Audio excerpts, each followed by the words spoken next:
Hello everyone, my name is Arup Dutta. আজকের এই ভিডিওতে আমি ভেক্টরের বিভাজন নিয়ে আলোচনা করব। সেই সাথে ভেক্টর বিভাজনের মাধ্যমে কিভাবে অনেকগুলো ভেক্টর যোগ করতে হয় সেটিও শিখব। এর আগের ভিডিওতে আমি আলোচনা করেছিলাম ভেক্টরের সংযোজন বা ভেক্টরের যোগ নিয়ে। সেখানে দেখিয়েছিলাম যে দুটি ভেক্টরকে কিভাবে সামান্তরিক সূত্রের মাধ্যমে যোগ করতে হয়। এখানে আমরা ভেক্টরের বিভাজন করব। এখানে আর একটি ভেক্টর তোমরা নিশ্চয়ই ছবিতে দেখতে পাচ্ছ, ওসি ভেক্টর সমান সমান আর ভেক্টর। এই আর ভেক্টরকে আমরা দুটো ভাগে ভাগ করব। একটি ভাগ হবে ও এক্স বরাবর, আরেকটি ভাগ হবে ও ওয়াই বরাবর। এমনভাবে ভাগ করতে হবে যেন ওই ভাগ দুটোর লব্ধি আবার আর ভেক্টরটি হয়। এই ভাগ দুটোকে এক একটিকে বলা হয় কম্পোনেন্ট বা উপাংশ। কম্পোনেন্ট বা উপাংশ, কম্পোনেন্ট বা উপাংশ। তাহলে এখানে আর ভেক্টরকে দুটো ভাগে ভাগ করতে গেলে একটিকে আমরা ও এক্স বরাবর ভাগ করব, আরেকটি ওয়াই অক্ষ বরাবর ভাগ করব। তাহলে ও এক্স এর সমান্তরাল করে সি বিন্দু থেকে বিসি অঙ্কন করলাম এবং ও ওয়াই এর সমান্তরাল করে সি বিন্দু থেকে সি এ অঙ্কন করলাম। তাহলে আমরা ও এ সি বি একটি সামান্তরিক পেলাম। এই সামান্তরিকের ওসি কর্ণ যে ভেক্টরটিকে আমাদেরকে বিভাজন করতে হবে সেই ভেক্টরকে রিপ্রেজেন্ট করছে। তাহলে ওই সামান্তরিকের দুটি বাহু ও এ এবং ও বি হবে ওই ভেক্টর দুটির কম্পোনেন্ট বা উপাংশ। আবার ওই উপাংশ দুটি যোগ করলেই আবার আমরা আর ভেক্টরকে পেতে পারি। এখন এই উপাংশের মান কিভাবে বার করা যায় তা দেখব। ত্রিভুজ ও এ সি, এই ত্রিভুজের ক্ষেত্রে সি ও এ সমান সমান আলফা। মনে করি ওই উপাংশ দুটি আর ভেক্টরের সঙ্গে যথাক্রমে আলফা এবং বিটা কোণ করবে। উপাংশ দুটির নাম পি এবং কিউ। তাহলে পি উপাংশ আর ভেক্টরের সঙ্গে আলফা কোণে আছে এবং কিউ উপাংশ আর ভেক্টরের সঙ্গে বিটা কোণ করে আছে। এই কোণটি বিটা হলে এই কোণটিও বিটা হবে এবং এই কোণটি হবে ওই উপাংশ দুটির মধ্যবর্তী কোণ, অর্থাৎ আলফা প্লাস বিটা। এখন ত্রিভুজ ও এ সি এই ত্রিভুজের ক্ষেত্রে ত্রিভুজের ধর্মাবলীর একটি সূত্র আছে। সেই সূত্র হলো এই বাহুটি বাই তার বিপরীত কোণের সাইন সমান সমান এই বাহুটি বাই তার বিপরীত কোণের সাইন সমান এই বাহুটি বাই তার বিপরীত কোণের সাইন। তাহলে সেই সূত্রটি আমরা কাজে লাগালে পাই ও এ বাহু ও এ বাই তার বিপরীত কোণ এটি ও সি এ। তাহলে সাইন কোণ ও সি এ সমান সমান এসি বাই সাইন কোণ এসি বাহু তার বিপরীত কোণ এটি সি ও এ সমান সমান ওসি বাই তার বিপরীত কোণ হচ্ছে এটি। এই কোণটি আলফা প্লাস বিটা হলে এই কোণটি হবে 180 degree minus alpha plus beta. তাহলে sine 180 degree minus alpha plus beta বা কোণ ও এ সি, বা ও এ বাই সাইন কোণ ও সি এ অর্থাৎ সাইন বিটা সমান সমান AC by sine C O A অর্থাৎ আলফা সমান সমান OC by sine 180 degree minus theta অর্থাৎ sine theta, sine alpha plus beta, বা ও এ অর্থাৎ পি বাই সাইন বিটা সমান সমান এসি অর্থাৎ কিউ বাই সাইন আলফা সমান সমান ওসি অর্থাৎ R by sine alpha plus beta. এটির সঙ্গে এটি একবার ইকুয়েট করব এবং এই টার্মের সঙ্গে এই টার্মটি ইকুয়েট করব। প্রথমে পি বাই সাইন বিটা সমান সমান R by sine alpha plus beta. এটি করলে হয় পি বাই সাইন বিটা সমান সমান R by sine alpha plus beta, বা পি সমান সমান R into sine beta by sine alpha plus beta. একই রকমভাবে কিউ বাই সাইন আলফা সমান সমান R by sine alpha plus beta, বা Q is equals to R into sine alpha by sine alpha plus beta. আর ভেক্টরকে আমরা এখানে দুটো উপাংশে ভাগ করলাম। একটি উপাংশ পি যেটি আর ভেক্টরের সঙ্গে আলফা কোণ করে আছে, তার মান হবে পি সমান সমান R into sine beta by sine alpha plus beta. মনে রাখতে হবে পি ভেক্টরটি আর ভেক্টরের সঙ্গে আলফা কোণ করে আছে এবং কিউ ভেক্টরটি আর ভেক্টরের সঙ্গে বিটা কোণ করে আছে। যখন পি উপাংশ বার করব আমরা, তখন R into sine beta by sine ওই উপাংশ দুটোর মধ্যবর্তী মোট কোণ। একই রকমভাবে কিউ যখন বার করব, কিউ সমান সমান R into sine alpha, Q বার করব তখন অ্যাঙ্গেলটা নেব পি এর সাথে, যখন পি উপাংশ বার করব অ্যাঙ্গেলটা নেব কিউ এর সাথে। এভাবে আমরা দুটো উপাংশে ভাগ করতে পারি। এই উপাংশ দুটি যদি পরস্পরের সঙ্গে 90 ডিগ্রি কোণে থাকে, তখন সেই উপাংশ বিভাজনকে আমরা বলবো লম্ব উপাংশ বিভাজন, যেটি আমাদের কাছে সবথেকে গুরুত্বপূর্ণ।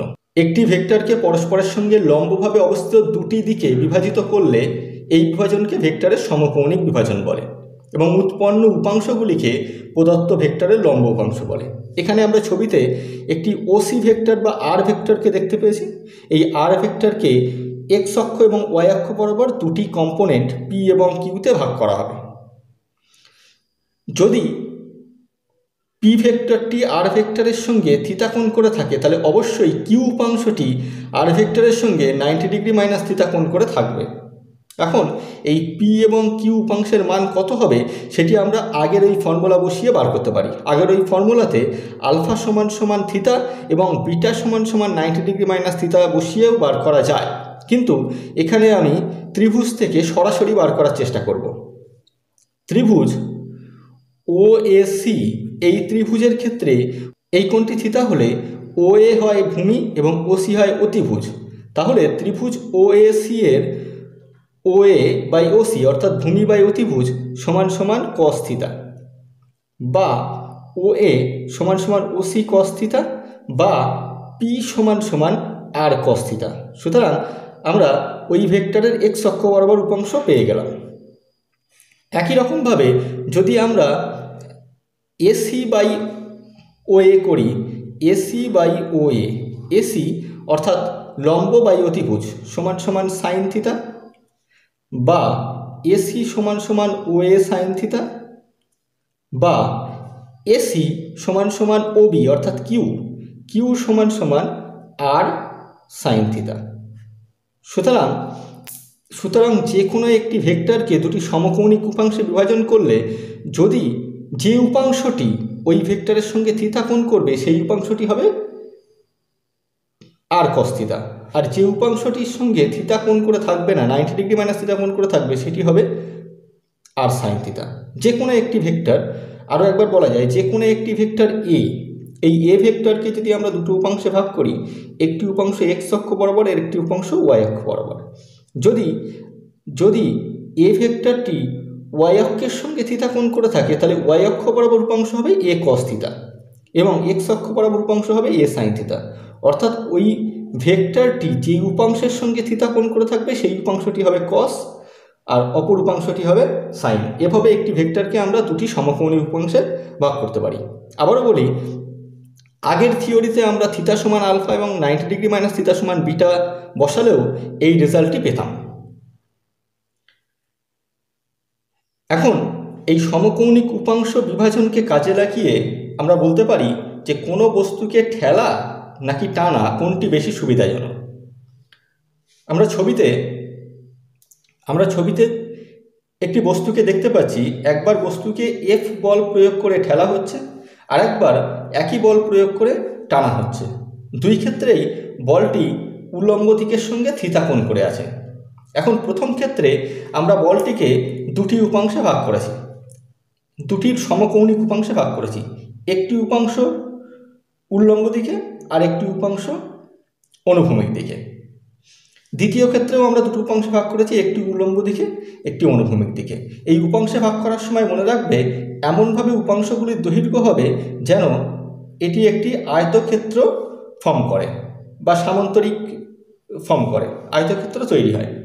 এখন এই ছবিতে এই বস্তুটির ওজন mg নিচের দিকে কাজ করবে এবং ওই বস্তুটির উপরে যে বল প্রয়োগ হচ্ছিল সেই বলকে আমরা এখন দুটি ভাগে ভাগ করেছি। সুতরাং ওই বলটি আর নেই, কল্পনা করতে পারি, আমরা কল্পনা করতে পারি যে এই বস্তুটির উপরে দুটি বল কাজ করছে, একটি বল অনুভূমিক দিকে আরেকটি বল নিচের দিকে। তাহলে এই বস্তুটির ওজনের সঙ্গে এই নিচের দিকের বল যুক্ত হবে, ফলে বস্তুটি আরও মাটির দিকে চেপে যাবে এবং এই অনুভূমিক দিকের বল ওকে সামনের দিকে ঠেলার চেষ্টা করবে। যেহেতু এই উল্লম্ব বলটি বস্তুকে আরও মাটির দিকে ঠেলে দেবে বা একে মাটিতে, সোজা কথায় বলতে গেলে মাটির দিকে পুঁতে দেবে, তাই ঠেলা একটু কষ্টকর। কিন্তু টানার ক্ষেত্রে যদি আমি দেখি, ওই বলের দুটো উপাংশ, একটি উপাংশ ওকে অনুভূমিক দিকে টানবে, আরেকটি উপাংশ ওকে উপরের দিকে চাগিয়ে রাখবে বা ওর ওজনটাকে কিছুটা কমিয়ে দেবে, যার ফলে ঠেলার থেকে টানা অনেক সুবিধাজনক।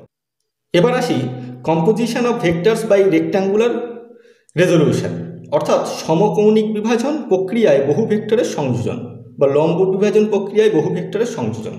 এখানে ছবিতে আমরা তিনটি ভেক্টর দেখতে পাচ্ছি, এ ভেক্টর, বি ভেক্টর এবং সি ভেক্টর। এই তিনটি ভেক্টরকে আমরা যোগ করব, কিন্তু যোগ করব এখানে সমকৌণিক বিভাজন বা লম্ব উপাংশ বিভাজন প্রক্রিয়ায়। এর আগে বহু ভেক্টরের যোগের ক্ষেত্রে আমরা বহুভুজ সূত্র প্রয়োগ করতে হয় কীভাবে দেখেছি, কিন্তু এখানে আমরা ভেক্টর বিভাজন প্রক্রিয়ায় সংযোজন করব। এক্স ও এক্স ড্যাশ এটি এক্স অক্ষ, ওয়াই ও ওয়াই ড্যাশ ওয়াই অক্ষ।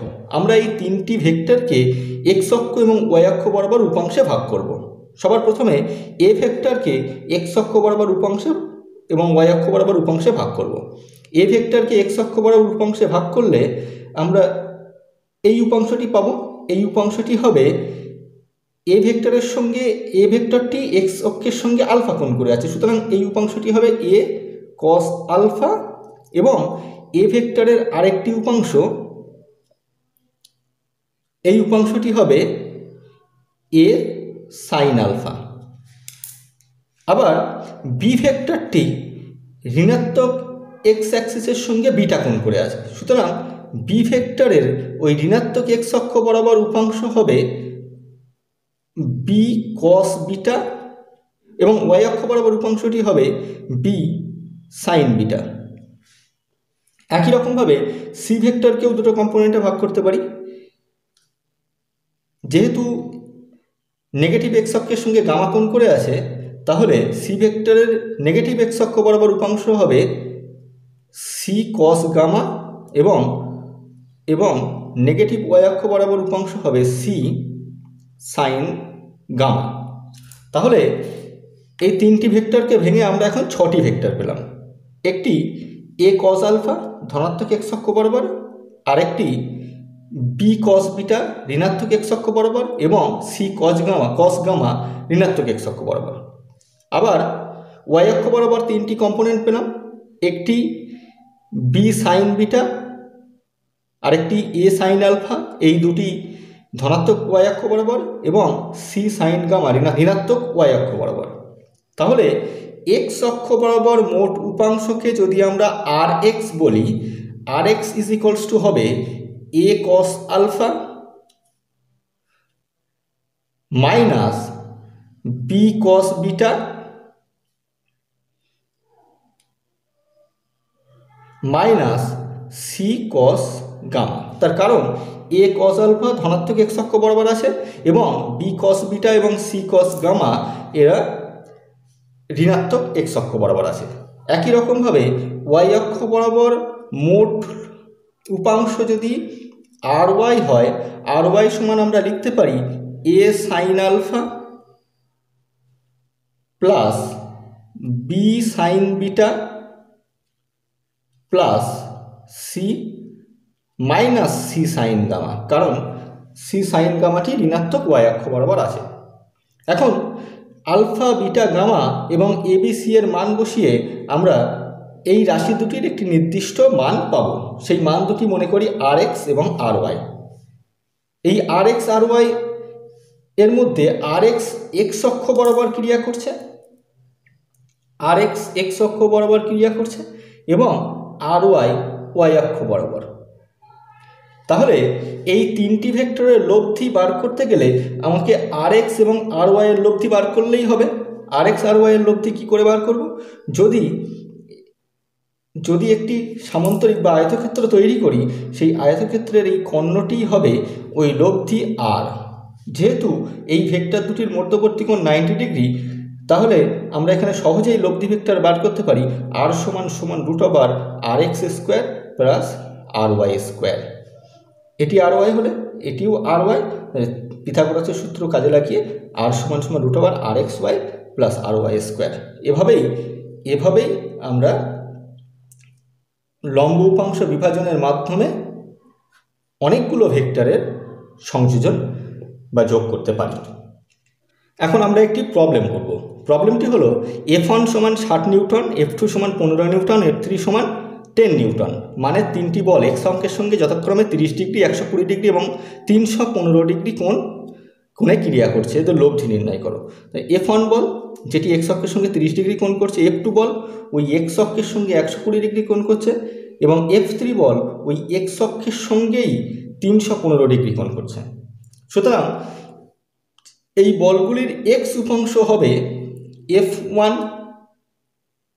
F1 cos 30 ডিগ্রি, যেহেতু x অক্ষের সঙ্গে 30 ডিগ্রি কোণ করছে।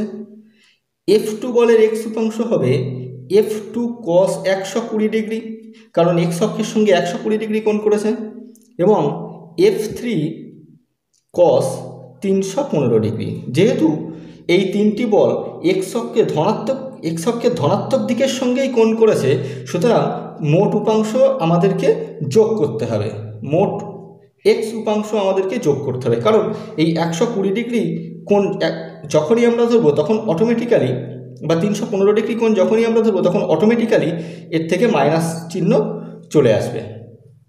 একই রকমভাবে আমরা y কম্পোনেন্টও বার করতে পারি। y কম্পোনেন্ট হবে F1 sin 30 degree plus F2 sin 120 degree plus F3 sin 315 degree. এখানে যদি মানগুলো বসানো হয়, মানগুলো তোমরা বসিয়ে দেখবে F1, F2, F3, এবং এই মানগুলো বসালে এটির মান হবে 51.53 নিউটন, এবং Ry এর মান হবে 35.92 নিউটন। সুতরাং মোট লব্ধি হবে √Rx² plus Ry square = 62.79 Newton. এক্ষেত্রে এই লব্ধি ভেক্টরটি যদি x অক্ষের সঙ্গে ফাই কোণ করে থাকে, তাহলে tan phi হবে Ry/Rx, লম্ব বাই ভূমি। এখান থেকে আমরা ওই লব্ধি ভেক্টরটির কত কোণ x অক্ষের সঙ্গে কত কোণে থাকবে সেটিও নির্ণয় করতে পারি।